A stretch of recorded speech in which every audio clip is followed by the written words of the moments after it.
Well, good morning, everybody. We're looking at Luke 11 this morning. Luke chapter 11. And again, we're dealing with the supernatural. We're dealing with demons today. You can't actually study Jesus without dealing with the miracles, without dealing with the healings, without dealing with demons, without dealing with the raising of the dead, without... We try to worship with all of that. Without all of that, we try to serve him without all of that, but you can't study him. You can't learn about him without all of that. It's just amazing. Since the day of Jesus, right up until now, people don't want to recognize what is going on around us in the unseen. They think we can't see the unseen. They think that because we can't see it, it doesn't exist. It was a way of trying to explain common ailments. So, the young man that was having the episodes had epilepsy. And this, so with Jesus casting out the spirit was actually just an explanation of him providing healing. Well, let's just, ignore the fact that Jesus wasn't a physician, and healing those sort of things back then would not have been possible. He cast out an evil spirit. That's what he did. He cast out an evil spirit. But we don't want to deal with that, because what we want today, we want simple and clean. We want simple and clean. We want the church to be about love, yes. About helping the poor, yes. It's really got into the political stuff now. We try to control the political scene so we can control the morality of our society. Even if you create rules, it's still going to happen behind closed doors. So I don't know what creating a facade is all about. But anyway, when we look at Jesus, man, what's he doing? He's existing in the seen and the unseen, as we are told that we are. And he's dealing with demons. Simple as that. He's dealing with demons. See, it is simple. It is simple. The kingdom is simple. Following Jesus is simple.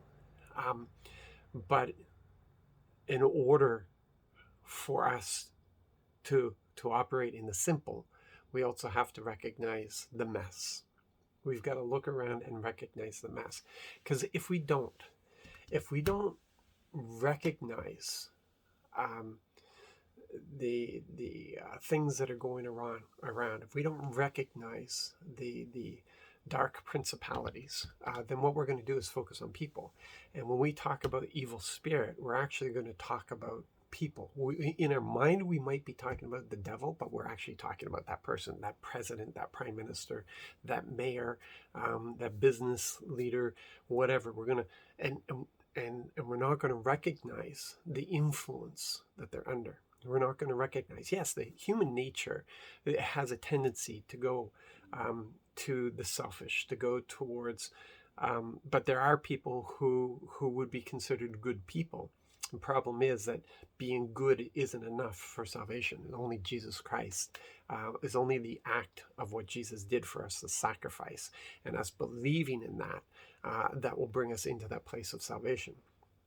So you can be good. You could be a person who's really trained yourself not to give in to the dark compulsions, but to walk in goodness and in love. It just has no merit. It has no eternal value, is the problem. But there's still that tendency for us to do the things that are wrong, the things that are rebellious towards our Father, towards our Father's heart. And we don't understand there's a huge influence pulling us, making sure, enslaving humanity into these things, into this immorality, into the wrong thinking, into this rebellious act. and we have to recognize that, because we are not supposed to attack people. We're supposed to love people. It doesn't matter. We're told to love. we're told to love. We have to recognize the influence they're under.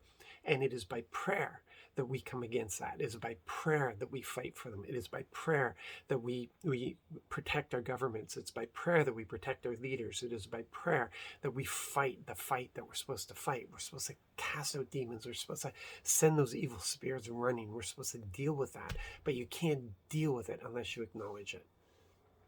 And you're not going to acknowledge it if you don't believe in the healing of the sick, the raising of the dead, the giving sight to the blind.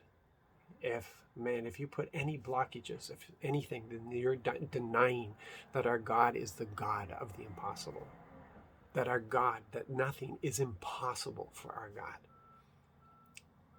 And if you're denying, if you're saying that there are some things that are impossible for God, then you can't lend yourself to the scripture that says all things are possible for him who believes. Those are two very important scriptures you need to grab a hold of. Just some stuff for you to chew on for today. Love you guys. Throwing it out there. It's the word.